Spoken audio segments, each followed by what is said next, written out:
couple quick notes just so you know. Every day we're seeing more bonuses and more companies to the employees, which is a very good sign. This month you're beginning to see check your check. Individuals are getting more in their paychecks simply because the withholding and the tax benefits from the tax bill. Later today I'll be holding another meeting in regards to immigration and DACA. We're having Senator Durbin and Congressman Steny Hoyer, also the White House, Secretary of Homeland will be in my office again. We continue to have these meetings. We're making progress. I look forward to the day that we can solve this and be able to move forward. Unfortunately, we're back at that point that we were just here a few weeks ago. The American public was reminded it's not one simple party rule. In the Senate, it takes 60 votes to pass anything. Unfortunately, last time we had to have a shutdown. Hopefully we will not be in that situation again.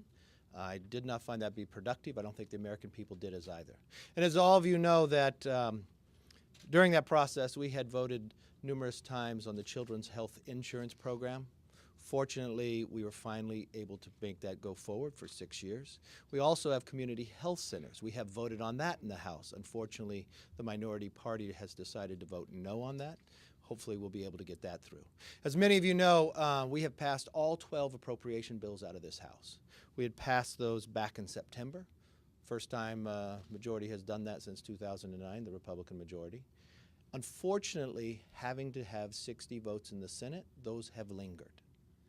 But listening to, during the Schumer shutdown, the comments that were made about not holding up the military.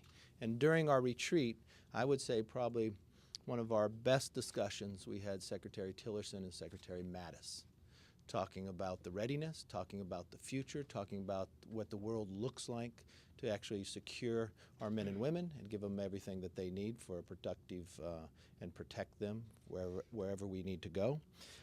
It is a challenge. And so when I read back, I want to read some of these quotes. So I'm very hopeful that when we move this bill today and send it to the Senate, that these words will ring true. On January 21st, during the Schumer shutdown, Minority Leader Schumer said, "We don't want to use the troops as hostage."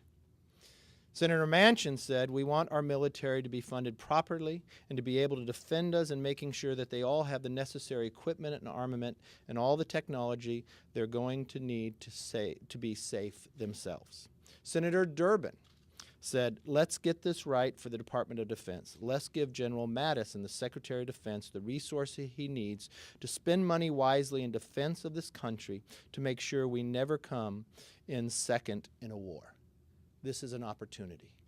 We will put on the bill that we passed when appropriations dealing with DOD back in September onto the continuing resolution, a place we do not want to be because back in September we want government to be fully funded. We do not think this is the best way to fund government, and we will send that to the Senate. Having just read these quotes from a few weeks ago and understanding what they want to get done, this is an opportunity that all Americans can win on. Our military men and women could have what they need, and we will not be using from a perspective of playing politics with this, and we can continue to move forward to solve the other problems as well.